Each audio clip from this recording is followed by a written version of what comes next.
Hello बच्चों, how are you all? I hope each one of you is absolutely good. I am your biology educator Dr. Diksha. Welcome you all in today's class, जिसमें हम पढ़ रहे हैं class 11 biology का 15 chapter body fluids and circulation. Part 1 से लेकर part 7 तक हम कंप्लीट कर चुके हैं, जिसमें हमने क्या क्या देखा। हमने ब्लड कंपोनेंट्स के बारे में पढ़ा, blood group, blood clot, lymph, circulatory pathways के बारे में पढ़ा, human circulatory system, double circulation के बारे में पढ़ा। अब हम पार्ट 8 पढ़ रहे हैं, जिसमें हम देखेंगे रेगुलेशन ऑफ कार्डियक एक्टिविटी, साथ ही साथ डिसऑर्डर्स ऑफ सर्कुलेटरी सिस्टम। इस चैप्टर की बात करें बच्चों तो इस चैप्टर में मेजर 7 टॉपिक्स हैं। पहला टॉपिक क्या है? ब्लड। ब्लड में हमने क्या देखा? ब्लड के 2 कंपोनेंट्स होते हैं, प्लाज्मा और ब्लड सेल। प्लाज्मा 55% में प्रेजेंट रहता है, ब्लड सेल 45% में प्रेजेंट रहती है। फिर हमने ब्लड ग्रुप के बारे में पढ़ा, ABO blood group, Rh blood group. ABO में कौन कौन से ब्लड ग्रुप आ जाते हैं? Blood group A, blood group B, blood group A B and O. Rh positive, Rh negative, इनके बारे में पढ़ा। फिर हमने ब्लड क्लॉट के बारे में पढ़ा। ये ब्लड क्लॉट क्या होता है? जब कहीं इंजरी हो जाती है, चोट लग जाती है, तो fibrin protein damage blood cells के साथ मिलकर क्या बना देती हैं? वेब बना देती हैं। इसी वेब को क्या बोलते हैं? ब्लड क्लॉट बोलते हैं। फिर हमने लिम्फ के बारे में पढ़ा। लिम्फ को टिश्यू फ्लूइड या इंटरस्टिशियल फ्लूइड भी बोलते हैं, जो कि टिश्यूज में सेल्स के बीच में प्रेजेंट रहता है। फिर हमने सर्कुलेटरी पाथवेज के बारे में पढ़ा, open circulatory pathway, close circulatory pathway. Open में क्या होता है? ब्लड और सेल्स के बीच में डायरेक्ट कांटेक्ट होता है, जबकि क्लोज सर्कुलेटरी पाथवे में ब्लड और सेल्स के बीच में डायरेक्ट कांटेक्ट नहीं होता। कहाँ देखने को मिलता है? वर्टिब्रेट्स में और एनलिडा मेंबर में देखने को मिलता है। हमने ह्यूमन सर्कुलेटरी सिस्टम में स्ट्रक्चर ऑफ हार्ट के बारे में पढ़ा, कार्डियक साइकिल, ईसीजी, इलेक्ट्रोकार्डियोग्राफ के बारे में पढ़ा। फिर हमने डबल सर्कुलेशन के बारे में पढ़ा। अब हम क्या देख रहे हैं? Regulation of cardiac activity. फिर हम देखेंगे डिसऑर्डर्स ऑफ सर्कुलेटरी सिस्टम। बच्चों, कार्डियक एक्टिविटी की बात करें तो ह्यूमन हार्ट कैसा होता है? मायोजेनिक होता है। मायोजेनिक होता है ना, यानी हार्ट की एक्टिविटी सेल्फ रेगुलेटेड रहती है। किसके थ्रू? नोडल टिश्यूज के थ्रू। हार्ट में नोडल टिश्यूज मिलते हैं ना, जो कि हार्ट की एक्टिविटी को रेगुलेट रखते हैं। सेल्फ रेगुलेटेड रहता है ह्यूमन हार्ट, है ना। कैसा रहता है? इसी वजह से मायोजेनिक होता है। कंटिन्यूअसली कॉन्ट्रैक्ट करता रहता है, जिसे क्या बोलते हैं? हार्ट बीट बोलते हैं। भाई, हार्ट की एक्टिविटी सेल्फ रेगुलेटेड है ना, किसके थ्रू? नोडल टिश्यू के थ्रू। नोडल टिश्यूज कहाँ मिलते हैं? हार्ट के अंदर ही मिलते हैं, जो क्या जनरेट करते हैं? रिदमिक इंपल्सेस जनरेट करते हैं। इन्हीं रिदमिक इंपल्सेस की वजह से क्या होता है? रिदमिक कॉन्ट्रैक्शन चलता रहता है और हमारा हार्ट कंटिन्यूअसली बीट करता रहता है। सबसे पहले कॉन्ट्रैक्शन या स्टिमुलेशन कहाँ जनरेट होता है? एसए नोड में। एसए नोड में। एसए नोड से कहाँ जाता है? एवी नोड में। एवी नोड से कहाँ जाता है? एवी बंडल में जाता है। एवी बंडल में जाता है। एवी बंडल से बंडल ऑफ हिज में स्टिमुलेशन जाता है, राइट? यही होता है ना। बंडल ऑफ हिज से कहाँ जाता है स्टिमुलेशन? पुरकिंजी फाइबर में। पुरकिंजी फाइबर्स में जाता है। यही सीक्वेंस है ना, यही सीक्वेंस है। जनरेट कहाँ होता है? एसए नोड में। एसए नोड से एवी नोड, एवी नोड से एवी बंडल, एवी बंडल से बंडल ऑफ हिज में, बंडल ऑफ हिज से पुरकिंजे फाइबर, जिसे कंप्लीट हार्ट कॉन्ट्रैक्ट करता रहता है। ठीक है, पर कई कंडीशन में, कई एक्सटर्नल फैक्टर की वजह से हम क्या कर सकते हैं? हार्ट की एक्टिविटी को मॉडरेट कर सकते हैं। पहले हम बात करते हैं मेडुला ऑब्लांगेटा की। मेडुला ऑब्लांगेटा से जो chemo receptor, cardio regulatory receptors होते हैं, कार्डियो रेगुलेटरी सेंटर्स होते हैं, वो क्या करते हैं? हार्ट की एक्टिविटी को मॉडरेट कर सकते हैं, यानी बढ़ा सकते हैं, घटा सकते हैं। ठीक है, कहाँ पे होता है मेडुला ऑब्लांगेटा? हाइंड ब्रेन में होता है। इससे जो chemo receptors, cardio regulatory centres होते हैं ना, जो इसके पास, वो क्या करते हैं? हार्ट की एक्टिविटी को मॉडरेट कर सकते हैं। ठीक है, दूसरा हम बात करें सिंपैथेटिक नर्व फाइबर से, जो न्यूरल सिग्नल्स आते हैं ना, वो हार्ट एक्टिविटी को बढ़ा देते हैं। हार्ट एक्टिविटी बढ़ जाएगी तो हार्ट रेट बढ़ जाएगी, हार्ट रेट बढ़ेगी तो कार्डियक आउटपुट बढ़ जाएगा। ठीक है, नेक्स्ट हम बात करें पैरासिम्पैथेटिक नर्व फाइबर की। इनसे जो न्यूरल सिग्नल्स मिलते हैं ना, उसकी वजह से कार्डियक एक्टिविटी कम हो जाती है, हार्ट बीट कम हो जाती है, हार्ट रेट कम हो जाती है।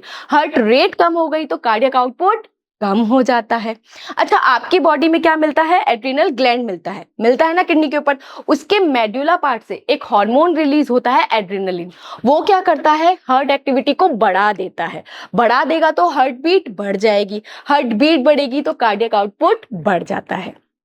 वैसे ह्यूमन हार्ट सेल्फ रेगुलेटेड है नोडल टिश्यूज के थ्रू, पर कई फैक्टर्स की वजह से क्या होता है? हार्ट की एक्टिविटी बढ़ा घटा सकते हैं। कौन कौन से हैं? पढ़े। पहला है बच्चों मेडुला ऑब्लिगेटा। किसका पार्ट है? हाइंड ब्रेन का पार्ट है। इनसे जो न्यूरल सेंटर्स होते हैं ना इनके पास, ये क्या करते हैं? हार्ट एक्टिविटी को मॉडरेट कर सकते हैं, बढ़ा सकते हैं, घटा सकते हैं। किसके थ्रू? ऑटोनॉमिक नर्वस सिस्टम के थ्रू। ठीक है भाई, मेडुला ऑब्लिगेटा कहाँ होता है? हाइंड ब्रेन में होता है। इनके पास जो न्यूरल सेंटर्स होते हैं ना, वो हार्ट एक्टिविटी को मॉडरेट कर सकते हैं, सिचुएशन को देख के बढ़ा सकते हैं, घटा सकते हैं। किसके थ्रू? ऑटोनॉमिक नर्वस सिस्टम के थ्रू। अब हम बात करें सिंपैथेटिक नर्व फाइबर्स की। इनसे जो न्यूरल सिग्नल्स निकलते हैं ना, वो हार्ट एक्टिविटी को बढ़ा देते हैं। हार्ट एक्टिविटी को बढ़ा देंगे तो हार्ट रेट बढ़ जाएगी। हार्ट रेट बढ़ने की वजह से क्या होता है? वेंट्रिकल कॉन्ट्रैक्शन स्ट्रॉन्ग हो जाता है और इसकी वजह से कार्डियक आउटपुट बढ़ जाता है। क्लियर? अब पैरासिम्पैथेटिक से जो न्यूरल सिग्नल्स निकलते हैं ना, वो हार्ट एक्टिविटी को कम कर देते हैं, जिससे हार्ट रेट कम हो जाएगा। हार्ट रेट कम होगा तो कार्डियक आउटपुट कम हो जाता है। एड्रेनलिन हार्मोन कहाँ से रिलीज होता है? एड्रिनल मेड्यूला से। वो हार्ट एक्टिविटी को बढ़ा देता है। हार्ट एक्टिविटी बढ़ेगी तो हार्ट रेट बढ़ जाएगी, जिससे कार्डियक आउटपुट बढ़ जाता है। क्लियर?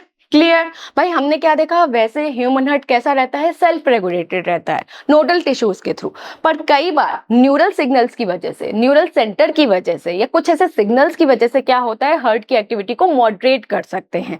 वैसे वो सेल्फ रेगुलेटेड रहता है, पर कई बार हार्ट की एक्टिविटी को बढ़ा सकते हैं, घटा सकते हैं। ठीक है, medulla oblongata, sympathetic nerve fibre, parasympathetic nerve fibre और एड्रेनलिन हार्मोन के थ्रू। क्लियर? अब हम बात करते हैं डिसऑर्डर्स की। देखो बच्चों, ह्यूमन हार्ट कंटिन्यूअसली बीट करता रहता है, कॉन्ट्रैक्ट करता रहता है, पर कई बार एक्सटर्नल फैक्टर की वजह से क्या होता है? हार्ट की फंक्शनिंग अफेक्ट हो जाती है। उस केस में क्या होता है? कोई ना कोई डिजीज हो जाती है। पहले हम डिजीज की बात करते हैं हाइपरटेंशन, जिसे हाई ब्लड प्रेशर भी बोला जाता है। हाई बीपी, आपने आसपास किसी बड़े किसी बड़े लोगों को ये कहते हुए सुना होगा कि हाँ मुझे बीपी है। उसमें क्या होता है? ब्लड का जो प्रेशर है ना, वो आर्टरीज में बढ़ जाता है। वैसे आर्टरीज में प्रेशर ज्यादा रहता है। क्यों? क्योंकि उसकी ल्यूमन कैसी होती है? नैरो होती है। नैरो क्यों होती है? क्योंकि उसकी middle layer tunica media thick होती है। राइट? आर्टरीज में हमने पढ़ा था ना कि आर्टरीज में जो मिडिल लेयर होती है ट्यूनिका मीडिया, वो थिक होती है वेन के कंपैरिजन में। तो प्रेशर हमेशा आर्टरीज में ही रहता है, वेन में कभी भी प्रेशर नहीं रहता। पर कई बार क्या होता है? ये जो प्रेशर है ना, वो बढ़ जाता है। कितना हो जाता है? 140-90 mm ऑफ Hg से भी ज्यादा हो जाता है, किसी एक्सटर्नल फैक्टर की वजह से, मेजरली स्ट्रेस की वजह से होता है, जिसकी वजह से क्या हो जाता है? हाइपरटेंशन, हाई ब्लड प्रेशर हो जाता है। ठीक है, एज के साथ ये डिजीज देखने को मिलती है। ठीक है, मेजरली इसमें अफेक्ट कौन होता है? हार्ट होता है, पर साथ ही साथ कभी कभी ब्रेन और किडनी में भी अफेक्ट देखने को मिलता है जब ज्यादा ब्लड प्रेशर हो जाता है। क्लियर? क्लियर? नेक्स्ट डिजीज क्या है? Coronary artery disease. मैंने आपको बताया जो आर्टरी का ल्यूमन होता है वो नैरो होता है। कई बार अक्यूमुलेशन ऑफ कैल्शियम, फैट और फाइब्रस टिश्यूज की वजह से वो और भी नैरो हो जाता है। यानी आर्टरी का ल्यूमन और भी नैरो हो जाता है। किसकी वजह से? अक्यूमुलेशन ऑफ कैल्शियम, फैट और फाइब्रस टिश्यू की वजह से। ये आपको दिख रहा होगा, ये बीच का ल्यूमन यानी बीच का स्पेस है ना, यहाँ से ब्लड फ्लो हो रहा है। अक्यूमुलेशन ऑफ कैल्शियम, फैट और फाइब्रस टिश्यू की वजह से ये और नैरो हो जाता है, तो ब्लड को फ्लो करने में दिक्कत आती है। ब्लड को फ्लो करने में दिक्कत आएगी तो सेल टिश्यू के पास कम ब्लड पहुंचेगा और डिजीज हो जाएगी कोरोनरी आर्टरी डिजीज, जिसे एथेरोस्क्लेरोसिस भी बोला जाता है। क्लियर? नेक्स्ट डिजीज क्या है? एंजाइना, जिसे एंजाइना पेक्टोरिस भी बोला जाता है बच्चों। इसमें क्या होता है? सडन चेस्ट में पेन होने लग जाता है। क्यों? क्योंकि हार्ट को सफिशिएंट अमाउंट में ऑक्सीजन नहीं मिल पाती है ना। ऑक्सीजन नहीं मिल पाएगी तो ऑक्सीजनेटेड ब्लड सेल टिश्यू तक नहीं पहुंच पाएगा। ठीक है, ये किसी भी एज में देखने को मिलता है, पर कॉमनली मिडिल और ओल्डर एज में देखने को मिलता है। इसमें क्या होता है? ऑब्स्ट्रक्शन ऑफ ब्लड फ्लो हो जाता है, यानी ब्लड फ्लो में रुकावट होने लग जाती है। क्यों? क्योंकि हार्ट तक सफिशिएंट अमाउंट में ऑक्सीजन नहीं मिल पाता। मेजर सिम्टम क्या है इसका? Chest pain.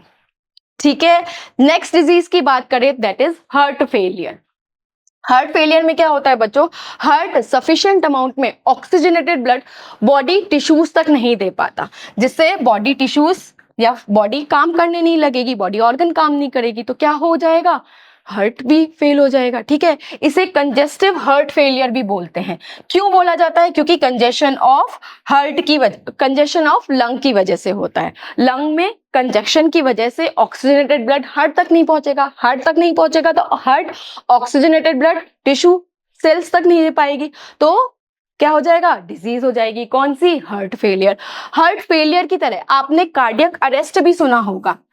कार्डियक अरेस्ट में क्या होता है, सडन हार्ट बीट करना बंद कर देता है, जिसकी वजह से क्या होगा, बॉडी सेल टिश्यू तक ऑक्सीजनेटेड ब्लड नहीं पहुंचेगा, तो डेथ हो जाएगी, है ना। अरेस्ट का मतलब क्या होता है, स्टॉप, रुक जाना। कार्डियक अरेस्ट में क्या होता है, हार्ट बीट करना बंद कर देता है, जबकि हार्ट फेलियर में क्या होता है, ऑक्सीजनेटेड ब्लड हार्ट सप्लाई नहीं कर पाता बॉडी सेल्स तक। Clear. Next is very common heart attack. Heart attack में क्या होता है बच्चों, इसमें सडन क्या होगा, इनसफिशिएंट अमाउंट में ब्लड सप्लाई होने लग जाती है हार्ट को, और हार्ट मसल डैमेज होने लग जाती हैं।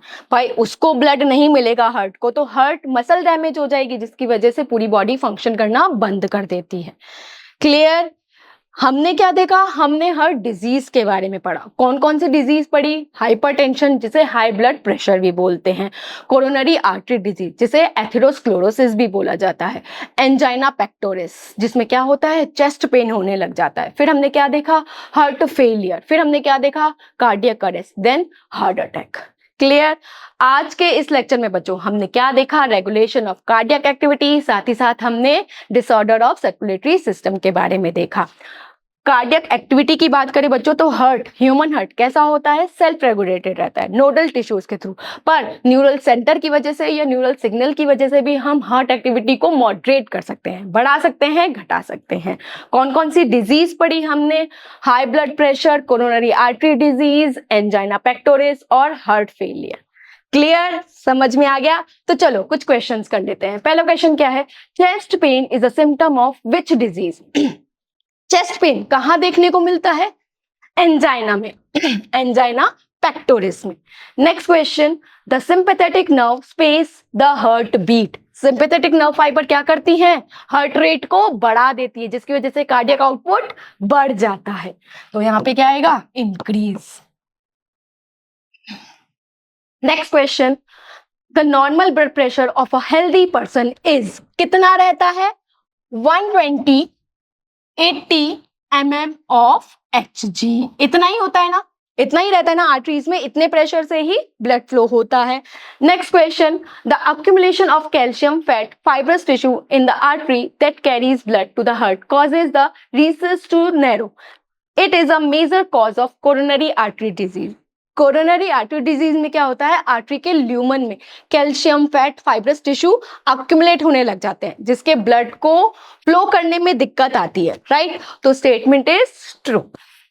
Next question, obstruction of blood flow is the predominant symptom of angina pectoris. हाँ, एंजाइना पेक्टोरिस में क्या होता है, ऑब्स्ट्रक्शन ऑफ ब्लड फ्लो होने लग जाता है, यानी ब्लड को फ्लो करने में दिक्कत आती है।